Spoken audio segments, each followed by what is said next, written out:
VOA News. I'm Christopher Cruz reporting.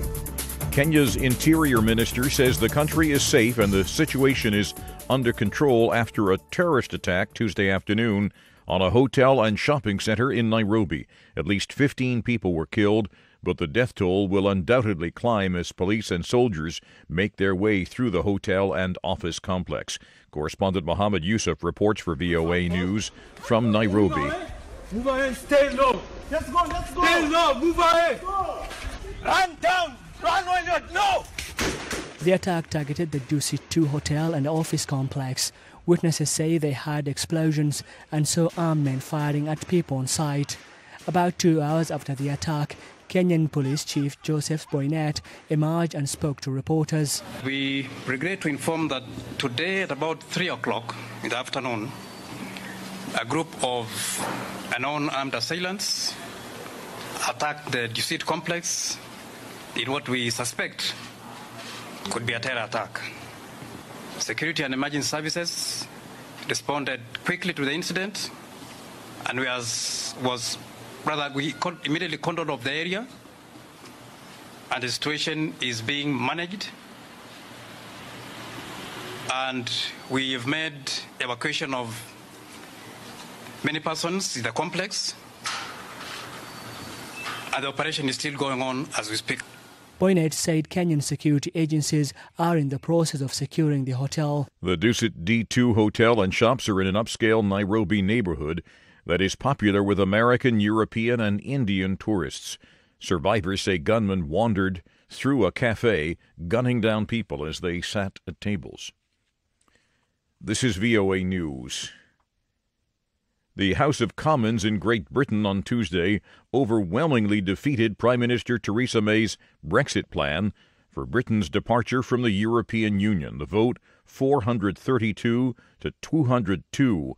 It now leaves in doubt how the UK will depart from the continent's 28-member bloc of nations by the planned March 29th date. The call from Theresa May was to approve what she said was the democratic decision of voters in a referendum 2.5 years ago to leave the EU. In a stunning decision on Tuesday, the International Criminal Court acquitted former Ivorian President Laurent Gbagbo of war crimes charges. Correspondent Lisa Bryant reports from Paris that the ruling comes amid growing doubts about the effectiveness of the ICC as a court of last resort against the world's most heinous offenses. Grants the defense motions for acquittal from all charges against Mr. Laurent Gbagbo and Mr. Charles Blé Goudé. No!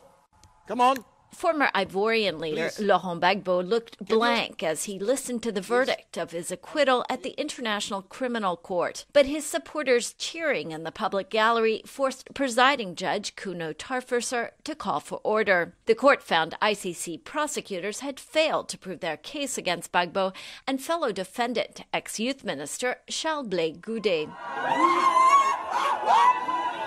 For Gbagbo and his backers, it was the end of a long fight, at least for now.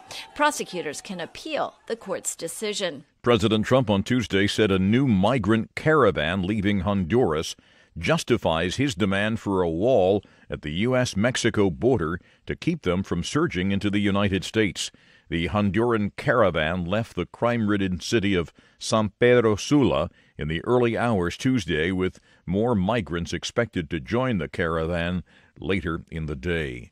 President Trump's pick for Attorney General William Barr on Tuesday promised to shield the special counsel's Russia investigation from political pressures. He told members of the Senate that he takes issue with Trump's labeling the investigation of his inner circle's contacts with Moscow as a witch hunt.